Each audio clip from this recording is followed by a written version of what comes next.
Time to get real, reality TV aficionados. Welcome to the Georgio Says podcast. I'm your host, the one and only Georgio Takanakis, and I'm here serving you the juiciest updates on all your favorite reality shows weekly, as well as the hottest pop culture trends, and even exclusive interviews that will leave you wanting more. This podcast will keep you on the edge of your seat. We definitely need to talk about this. The Georgio Says podcast starts now. All right, guys. Welcome back to another episode of Georgio Says, the podcast. It is Thursday. How is everyone doing? No, honestly, how is everyone doing? Summer's coming to an end. I know that I get a little, I get a little down when the summer is coming to an end. When it's the end of August, it usually means, well, at one point it meant it was back to school, which, that was sucky. But then, then you're an adult and then it's like, well, you don't really get the summers off unless you're a teacher. But it's still sad when the summer ends, even when you're working through it and you're not off the entire time. But nonetheless, tomorrow is Friday.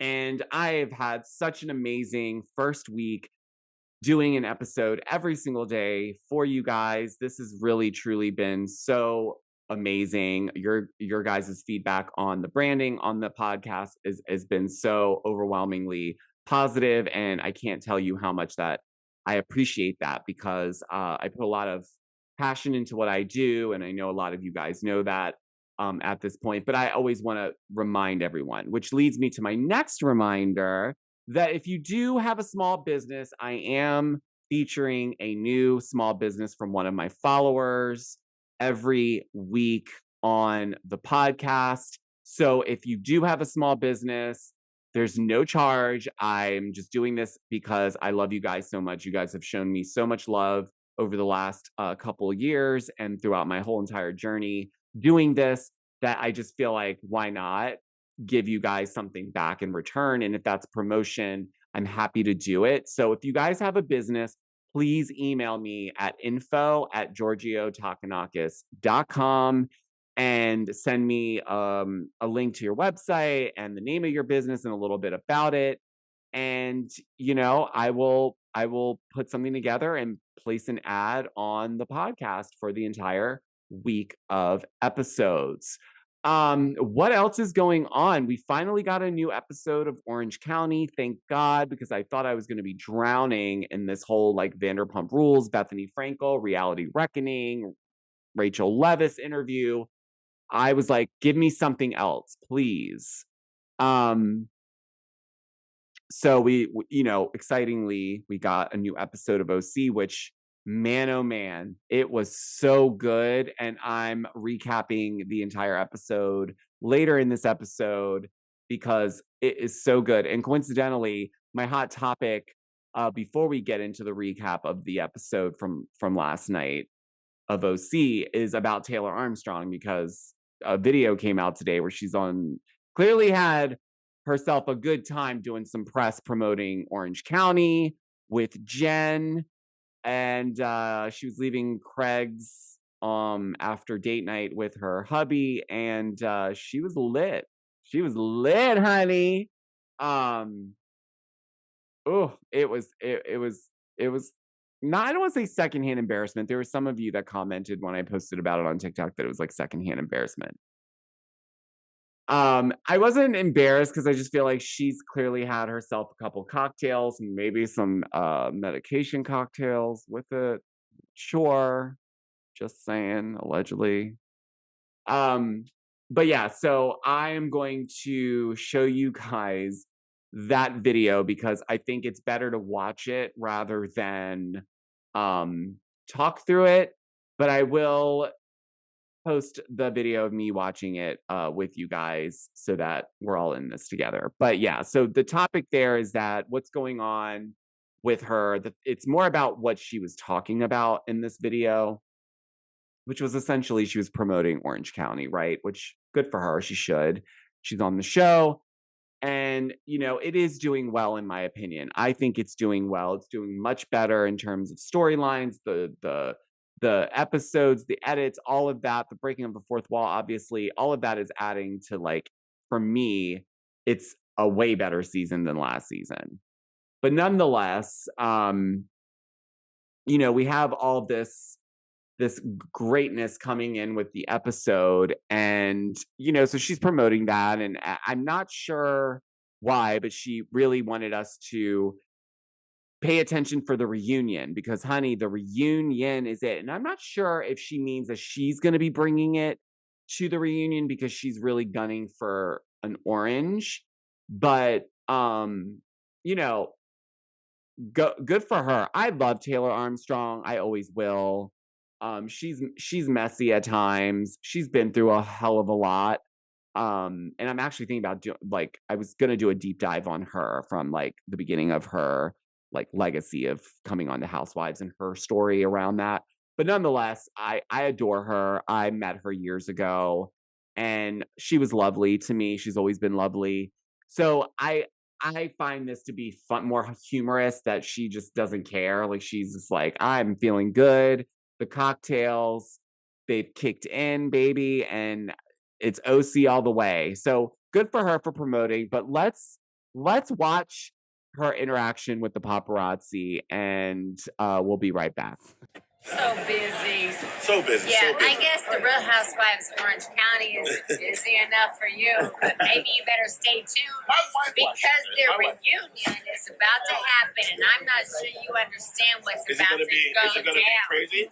This reunion is be the dirtiest reunion you've ever seen. Are you kidding? I don't know. You just asked me for my no. No, I know we know Kyle. Yeah, we know Kyle. Well, You're not gonna tell me you. you're being so mean to me No, now. I was you trying know to be what? nice, If and you I don't feel know like my name, then guess what? I feel like, hey Taylor, how are you? There we go. Only OG knows. Old school. What is going on? That's right. You better stay tuned to the reunion of the Real Housewives of Orange County because this shit is about to get real. Ooh. How crazy is it? How crazy? How crazy? Are you gonna fight somebody? You are Am I done? I just finished entertainment tonight and Access Hollywood, baby. They should pay more fucking attention to the news. I should. I'm behind on it now. You know all these influencers now. I gotta like watch the YouTubers now. I know, you guys. She's one of my best friends on the planet. If Kyle's happy, I'm happy. And you know what? I love Mauricio too. There's room for all the love in the planet. You know I am bisexual, so... You're bisexual? Bring it. How do you like that? Maybe you should. Here's my old school crew. So you better know when I say it's going to go down in the OC. Yeah, that's I'm right. dressed in orange for a reason, baby. It's that was about to get hot. Taylor, what do you think about it? All right, so as you saw, she was lit, honey. But you know, you guys will have to let me know your thoughts on that, and we will go ahead and start to move on because I do want to get into the OC recap. It was so good. So we're gonna take a very quick break, and when we return, we'll jump right into the recap. So stay tuned. We'll be right back. Elevate your style with ShopSecondWind.com, New York City's leading Latina-owned fashion brand, celebrated by J.Lo, Becky B, Ava Longoria, and AOC. As seen in Vogue, Elle, and more. And guess what? An unnamed housewife adores them too. Exclusive for our listeners, get 20% off this August until August 31st using my special code GeorgioSays20 at checkout. Head on over to ShopSecondWind.com and use my code GeorgioSays20 and get you something nice. Shop now. What's up, guys? I wanted to take a few seconds to talk to you guys about Golly Nutrition. Their gummies have been something I have implemented into my daily routine for the last 5 years, and I am so pleased they are a podcast sponsor. Golly Nutrition is an inventive, people-focused nutrition company committed to providing innovative products that make taking your daily supplements simple and delicious. Their products are formulated with quality ingredients you can pronounce and flavors your taste buds will enjoy. And at the core of it all, they lead with purpose. Golly for Good is an initiative committed to playing a profound role in supporting the health of our planet as well as our local communities. And if you go to golly.com and use my special code, TheGeorgioSays, at checkout, you will receive a special discount. That code again is TheGeorgioSays. Go to golly.com and check them out. Now let's get back into the episode. All right, and welcome back, guys. And you know what? We're just going to jump right into the recap for Real Housewives of Orange County. So let's do it. All right, guys, let's dive right into this really chaotic episode of Real Housewives of Orange County. Shannon, she really went through it in this episode, and it's amazing to me that she was still able to pull off this whole fiesta with everything that she had going on leading up to it. So off the bat, top of the episode, we have Heather on FaceTime with Gina, explaining to her how having to go to Huntington Beach to go meet Shannon was throwing a huge wrench in her entire day. And then she even wanted to remind us, like, sorry, I'm not saying my time's more important, but come on. I mean, it's clear that Heather knows that Shannon is really pissed off about this, so she wants it to, she wants to drop it with her. After the other evening when Shannon went ballistic, and Shannon has a track record of the last few episodes. She's been like tearing up that fourth wall because she does it a few more times in this episode. But I don't know what the timing is for Heather to drive to Huntington Beach to meet Shannon if she's not even going to be at the fiesta. But it was really clear Heather just wanted this to be done. And I've said this in my other recaps about Gina, but I really don't understand where she fits in this group. So, for instance, for me in this scene, it came off to me like she just grabbed at the annoyance of Shannon because it was easy. And because Shannon basically, I guess, inquired about Travis and hers, relationship, I get to some extent where it's like, if you're not really close with someone and they're asking intrusive questions about your relationship, I get it. But you're also on a reality show, so intrusive questions, there's no such thing as that. This is the opportunity for people to ask off-the-wall questions that may be intrusive in other situations, but not for a reality show. But with Gina in this particular scene, she almost uses this, in my opinion, the stupidest reason to not go to Shannon's event.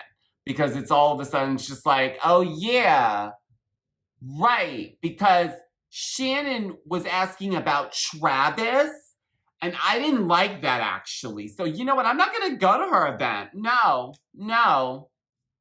And it was just kind of oh, okay. But you were going to go, right?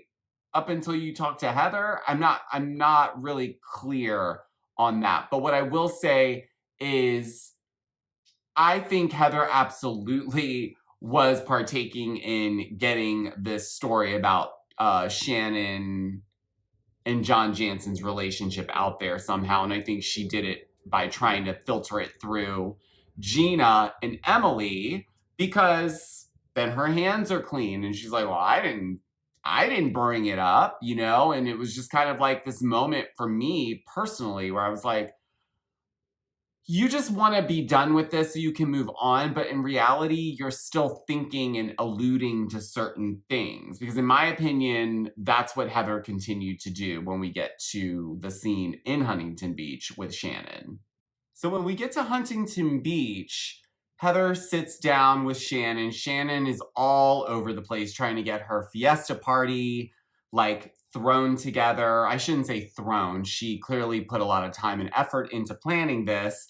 But when Heather gets there, they just go right into it. And so Heather is trying to apologize, but honestly, it wasn't an apology. It's clear that what they really want people to know out of this is that Shannon drunk dials people and like in the moment divulges a lot of personal things. And I think I've said this before in previous recaps. I think it's a mistake when you are on a reality show with an ensemble cast like this, or you're on a Housewives show, and you divulge, even if it's off camera, because it can always find its way back onto the camera, if you know what I'm saying. So I think it's a mistake, and hopefully Shannon learns from this, really, truly, because it's all starting to kind of backfire for her, right?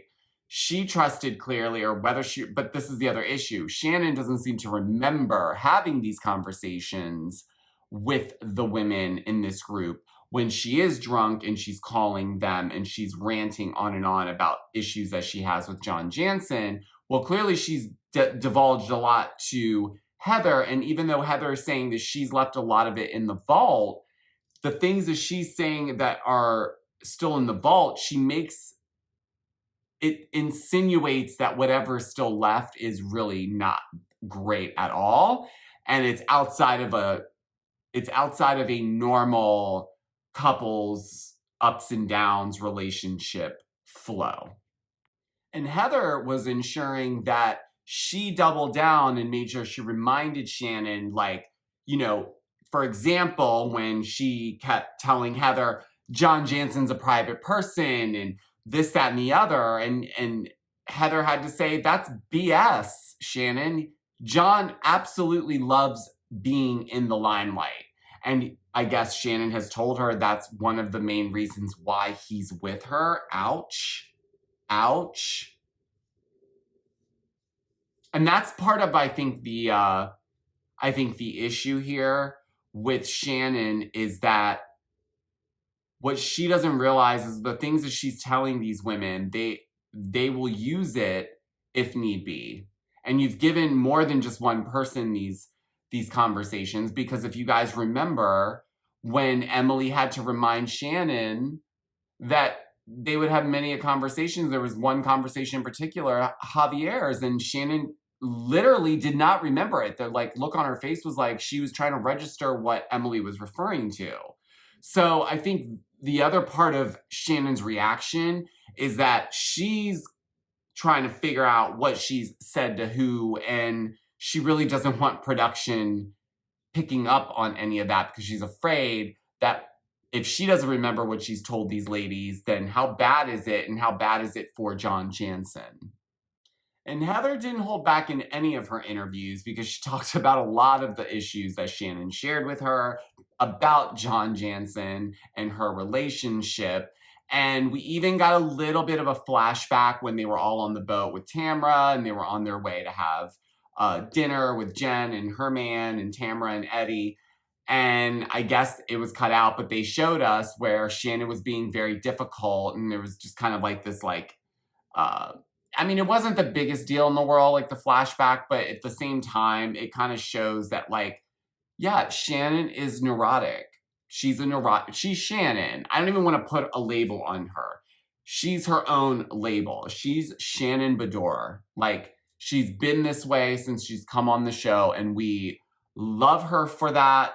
But the things that Heather shared about what Shannon shared, like about how John Jansen won't spend the night at Shannon's house, that John Jansen's kid doesn't like Shannon, and like just those types of things that are like, those are personal things. And it's like, if you did share that when you were drunk and you don't remember, and it's being utilized for something on the show, then yeah, I would be panicking as well.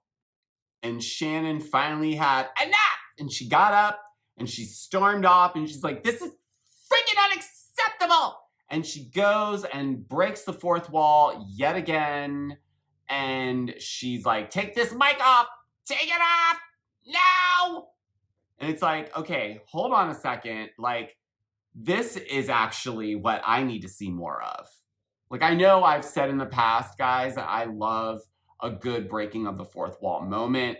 But this particular episode, we got breaking of the fourth wall, but it gave us a different glimpse into what it's really like to film a reality show.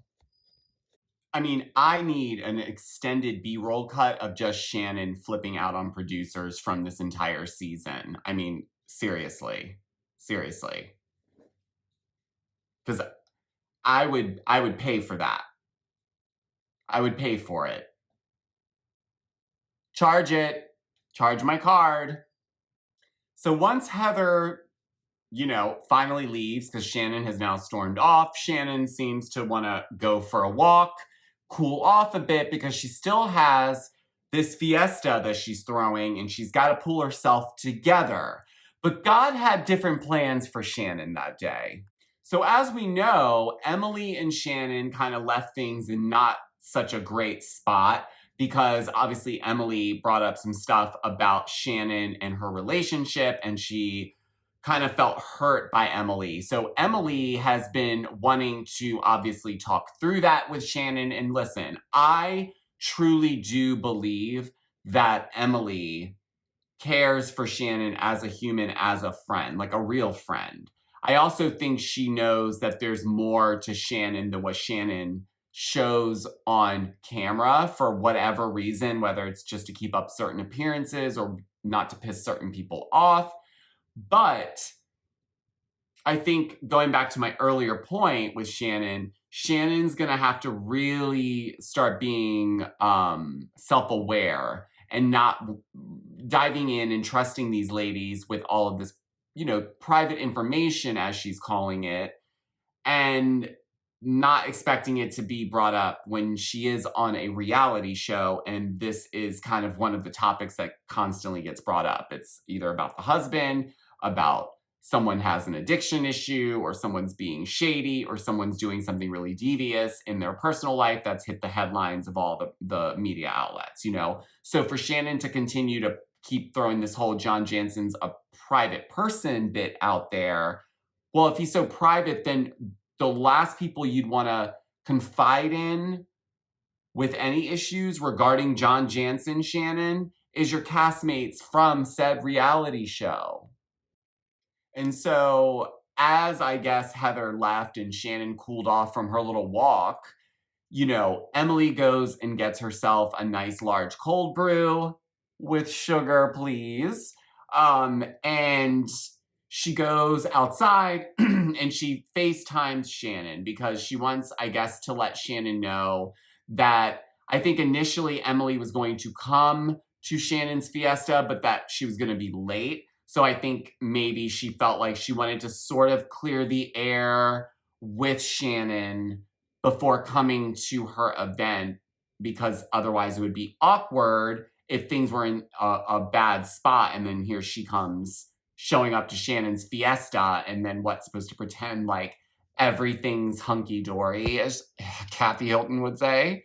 But the conversation does not go well, and I'm sure the conversation that she had just had with Heather did not help matters, but you can call it wrong timing, I don't know. But Emily, in my opinion, Emily was approaching this from the standpoint of she just wanted to kind of sort of clear the air. That way they could be at the event together and Emily wouldn't feel uncomfortable. But I think at the same time, there were certain things that Shannon was bringing up on the FaceTime call that Emily didn't necessarily want to discuss at that moment. I think she wanted to do that in person, but Shannon just couldn't drop it because it was already fresh on her brain. Heather was already there, literally. And now Emily's calling and they're talking about the same thing. And it's like, well, and so Emily just really starts to lose it. So Emily's going ballistic.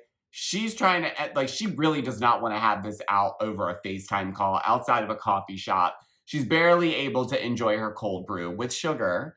And so it gets really funny though, because Emily is trying to hang up the FaceTime call, but she keeps hitting every other button except the end button. And she literally gets so flustered. And it made me think that's happened to me before, where you're not with a FaceTime call so much, but with like a regular call where you're like, you just want to hit end and you keep hitting every area around the end button. And you're just like, so she threw her phone and like it still wasn't hung up. And then she finally hangs up on her. But then this is where we get into breaking the fourth wall, but to what I think should be the new normal for Housewives. So we see immediately Shannon has unraveled. She gets off the phone. She realizes Emily now has dropped as well. That's 2 people that are not coming. Gina's not coming, so it's really 3. So it's 6 people because those are all couples, and she's planned for them to be there. And now she knows production is showing all of this falling apart, and she absolutely loses it. Enough! Enough! Don't put this on the camera! Meanwhile, back at the coffee shop, Emily's also breaking the fourth wall. We see her talking to production, and she's going off basically, and I agree with her. You know, the whole thing around this show is displaying what's going on in your current life. And so Emily's point to them was like, this just isn't fair that she continues to pick and choose what she wants to share and what's allowed to be discussed, but then people like me and others actually are sharing the issues that are going on in my relationship. You know, it's one thing if John Jansen wasn't filming for the show at any like level, you know, and he was brought up, and I would understand that a lot more because he didn't sign on for the show, and no matter what, he's not filming for the show. He shouldn't be brought up. It shouldn't be a topic, right? But he is filming for the show, and he has filmed for the show, and I'm sure he's benefited from being in the limelight, if you will. And so, you know, it can't always be a bed of roses, and I think sometimes Shannon wants to hide those dark spots because she obviously doesn't want people to run with the narrative that may not be true. But I also agree that Emily's trying here, and she really is trying to, you know, show Shannon she's a friend. But part of being a real friend is calling people out on their crap, you know? So then after that, she then gets on the phone with John Jansen, and he's like, well, because he called her, and then she's like, look, I can't talk to you right now. There's just a lot going on. I just can't do this. I'll have to talk to you later. You know, I'll talk to you later, John. Then she goes back into her rant with production, and she's just like, you know, yes, John's kid doesn't like me, but I don't want to talk about that on camera. Oh, wait, I might, and there's 2 camera people in my face right now. Don't put that on the camera. Don't put that on the show. But with the power of magic and TV and under eye sticky things that depuff after you've been crying all day, Shannon snatched herself together because she has a Fiesta to host. And I must say, she looked great. I will give it to her. She pulled herself together. She really did snatch herself right back together, because I was worried for a second for her. Because, you know, sometimes we've seen Shannon when it's like a pile-on, when it's too much, right? And I would say this categorizes one of those times where it could have gone really, really wrong, where she could have really gone off the rails. But, you know, for me, I think Shannon is realizing that she really can't trust any of the women, at least not the ones that are having these conversations about her relationship, that she's kind of divulged with them about certain aspects. And maybe, yeah, I would assume she wouldn't want most of that stuff aired, because probably also she doesn't remember what she says. And the guests that do end up coming are Tamara and Eddie and Jen and her man, Ryan, which off the bat, Jen is thrown off. She's like, we're the only ones? Why? Why isn't Gina and Emily coming? And where's Heather? And like, it's just this like, oh no. And I think genuinely she was really perplexed as to why people would drop out of Shannon's event. And I really felt like she was being compassionate towards Shannon in this moment. And I think also Teddy already knew coming, obviously, that was going on, because Teddy said that she called her hysterically crying. And obviously we saw her like hysterical just from the edits we saw. So this is why we need a B-roll of Shannon losing it on production. Meanwhile, at Emily's event, where she helps people that were wrongfully incriminated and put behind bars, she helps them get out using her legal expertise. So she was at her gala, and it was an amazing story to follow because this is such an important thing that she's doing for people. And Emily was there right by her side, as her friend should be. But I also think it was convenient that, it ended up working out that this event coincidentally fell on the night that Shannon was having her fiesta, which I guess explains why Emily would have been late. But yeah, Gina dropped out. But back at Shannon's fiesta, we did have Taylor Armstrong joining us, and she was just an absolute delight. She was just having herself the best time. She was laughing, she was dancing, she was nodding her head. She didn't know what the hell was going on. But conversations come back up, specifically around Gina and the issue and why Jen doesn't understand what the problem is, but she does refer back to a conversation that she had with Gina when they were shopping. And Gina brought up the fact that, Shannon was asking about Travis. And you don't ask about Travis, Shannon. We can't talk about your relationship, but you can ask about my relationship. Yeah. So she brings that to Shannon's attention to let her know, like, this is what her issue with you is. And it's weird because why would she be this angry? I also think this was a little bit of a convenient way for Jen to kind of twist around the fact that she was treated so horribly around her relationship with Ryan because of all the chatter that was going on between Tamara and that other friend Heather of theirs. But Shannon reminds us all that when Gina got her DUI, did you guys forget about that? Because Shannon won't let you. She will not let you forget that she helped Gina not get arrested for the DUI. She made a phone call, she stepped in, and then Shannon takes it even a step further and says that basically, had she not stepped in to help Gina, that CPS would have taken her kids, which up until this point, I was always on the side of Shannon was always a good, supportive friend to Gina in a lot of ways, because quite frankly, they're castmates. They're not really friends, as Gina would say. They're not super close, which I would find to be a little bit, even if you're not close with that person, they did something really solid for you nonetheless. So you should always hold a special place in your spirit for them, and at minimum, some respect, But it's clear Jen did not like the comment around CPS.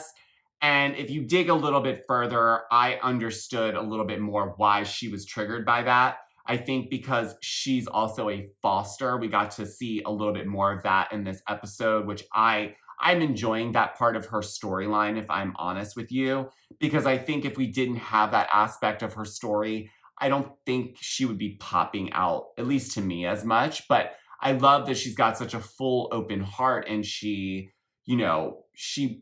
opens her home to animals, children. So that speaks highly of her as a human being.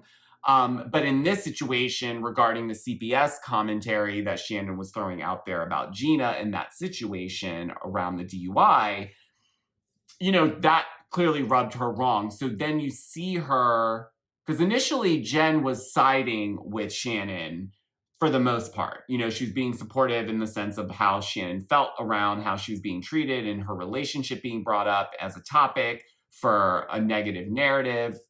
But I think in this instance, she was like, well, hold up a second. Like that's not something you should say. That's a no-no, And as a mom, that really triggered her. And I guess she felt like Shannon just took it way too far. There was only so much time before you could have so many tequila shots and not expect this group, minus Emily, Gina, and Heather, to not still get wild. And wild they got. So I don't know. I think the chef or whoever was there making the food brought one of those toy guns that you could put water in. It was like a water gun. And they filled it with tequila. And he was going around. He was shooting shots in tequila in Taylor's mouth. And then somehow Tamara got a hold of it. And then she started shooting it at every which person that she could. And then accidentally shot Shannon in the side of her face with tequila. And then, as you can see, Taylor Armstrong is wearing the highest heels known to man and topples over and falls. And luckily she didn't get hurt, but I was worried for her. For a second. I was like, oh my gosh, she's literally, it was like a slow motion situation. It was just like this, like, oh my gosh, she was like, and she knew it because you could see it in her face that she was about to fall and she could not control it because she was so high up because of those heels.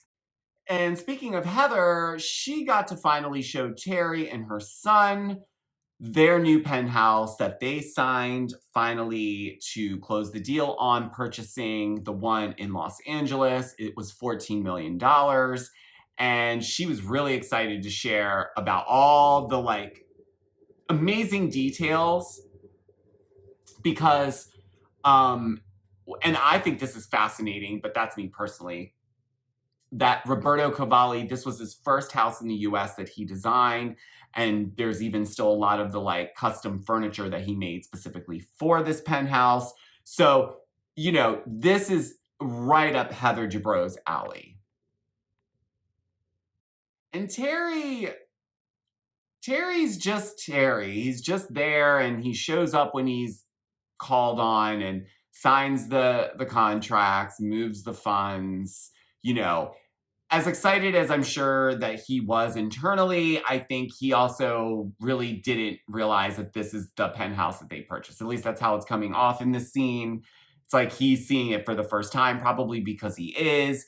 And the son is trying to entertain Heather and the whole story around Roberto Cavalli, but I think he ultimately is just looking at this like, I cannot wait to have access to this by myself. And finally, towards the end of the episode, we get Emily finally coming face to face with Shannon after that big blowout over FaceTime and cold brew.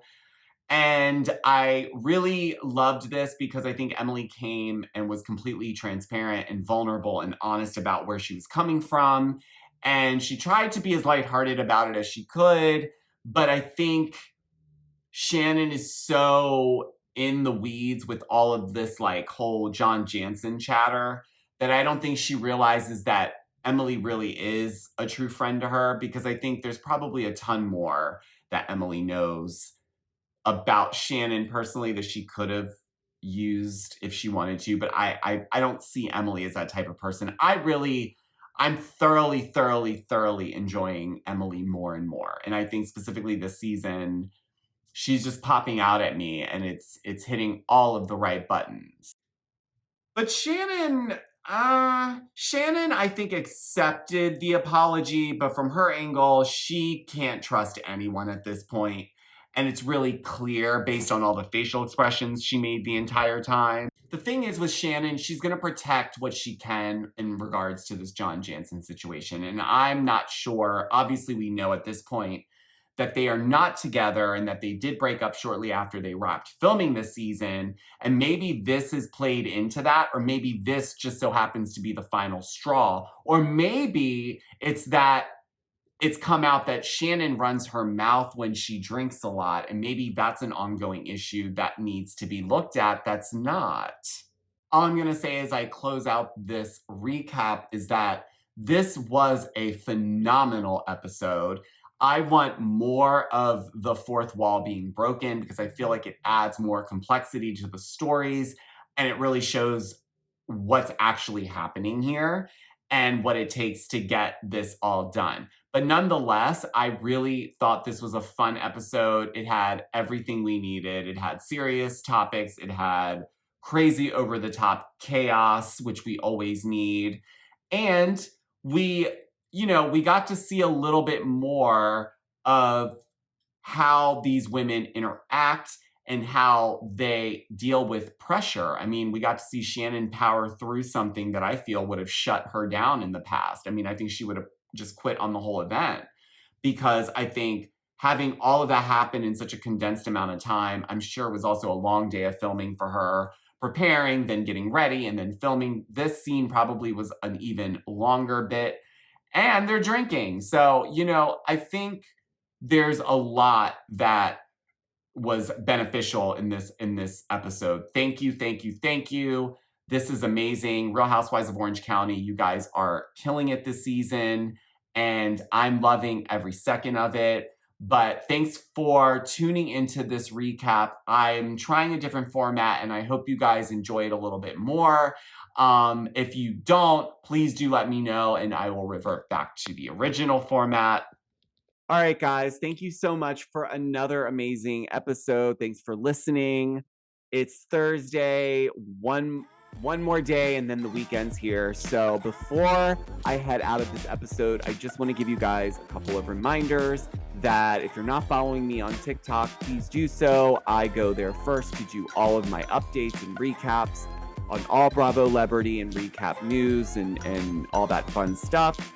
Also, follow me on Instagram at Georgio Says.